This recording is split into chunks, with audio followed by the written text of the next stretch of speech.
Hi, good morning. This is Miss Webb. If you hear some birds going on or cats screaming, it's because I'm outside for this one.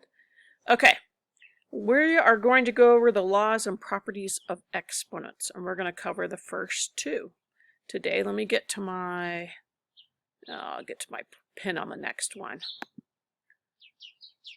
Okay, the law number one with exponents: for every non-zero number a to the 0 is equal to 1.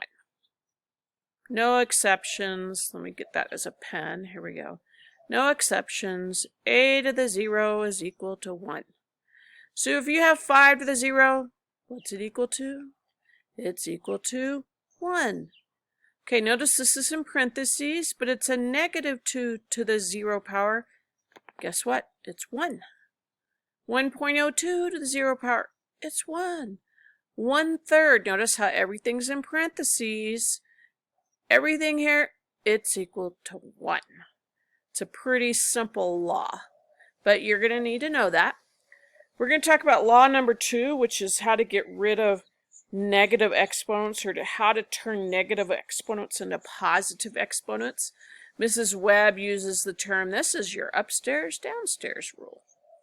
Okay, it says for every non-zero number a, there we go, and for an integer n, if it's a to the negative n, we don't want any negative exponents.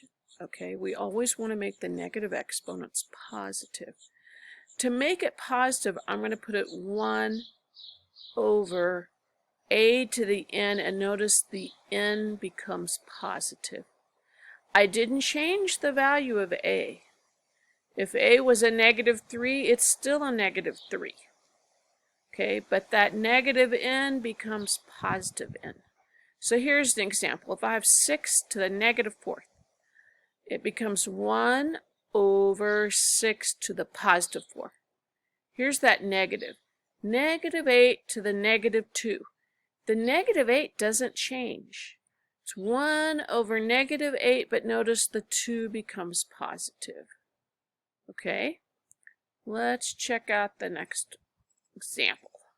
Okay, so if I'm going to simplify a power, I want to apply law 1 and law 2. Notice this is in parentheses. Everything in this parentheses to the 0 power is 1. Over here, now notice these exponents belong to, that -3 belongs to the 4, the 0 belongs to the x. So 4 to the -3, I'm going to do it 1 over 4 to the +3. Okay, what happened to my x? Well, what's x to the 0? It's 1. It's 1, and 1 over 4 cubed is equal to 1 over 4 cubed times 1. Okay, now I want to make sure you understand when you say 4 cubed, that's not 4 times 3. 4 cubed is 4 times 4 times 4. It's like you have 3 4s. You're going to multiply them together and you get 1 over 64. Let's see if I have any other examples for you. Okay, here's another one. X to the -3. I do not want to see any negative exponents. So it's going to become 1. The x doesn't change, but the 3 becomes positive. Okay, now look at this one here. Is there any exponent on the 4? No, so I'm going to leave it upstairs. Is there any exponent on the x? No, I'm going to leave it upstairs. How about that y though? It's a -2. I'm going to move the y downstairs and make this a +2. So as you're doing these, look at each one individually, unless, of course, now if it was in parentheses, it would be different. Now, here's why I say upstairs, downstairs. What if I have 1 over x to the -3? I can't have a negative exponent. So I'm going to move it upstairs and it becomes x cubed, and the cubed is positive. So it goes, if it's downstairs, you want to bring it upstairs and it becomes positive. Okay, now look at this one. Is there an exponent on the 7? No, so it stays right where it is. Uh-oh, there's an exponent on the s and it's negative. So I'm going to take the s downstairs, and that 4 becomes positive. T squared. That's my cat screaming. T squared. Everything's good. I just leave it right where it is. Okay? Let's try this one. I want to talk to you about this one.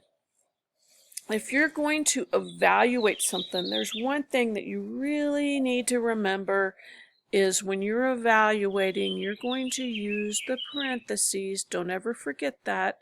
You're going to put the -3 in the parentheses, the 5 in the parentheses. But when you're dealing with exponents, what you really want to do before you go plug in -3 for R and 5 for S, simplify it first. Evaluate it last. And when you evaluate, don't forget those parentheses. So I'm going to look at this one. I'm going to take each one individually and I'm going to simplify it. I have a 5. No problem. Stays right there. R cubed. No problem. Stays right there. But look at the S. It has a negative exponent. So I'm going to take it downstairs. It becomes S to the 1, or you could just say S. Okay. Now I'm going to take this and I'm going to evaluate for R equals -3 and S equals 5. The 5 is fine. Okay, the R, I'm going to put parentheses around the -3 and it's -3 cubed. Then the S to the 1, I'm going to put parentheses, here I'll just do it around that 5 to the 1. What happens here though? These guys can cancel. 5 divided by 5, it's 1. You end up with -3 in parentheses cubed. Why is that important? Because that means it's -3 times -3 times -3. -3 times -3 is a positive 9. Multiply that times a -3 and you get a -27. You can put it in your calculator. When you put it in your calculator, use the parentheses signs. If you don't, you're going to get sometimes the incorrect answer. Okay, I think that's it, and I have an assignment for you. Good luck.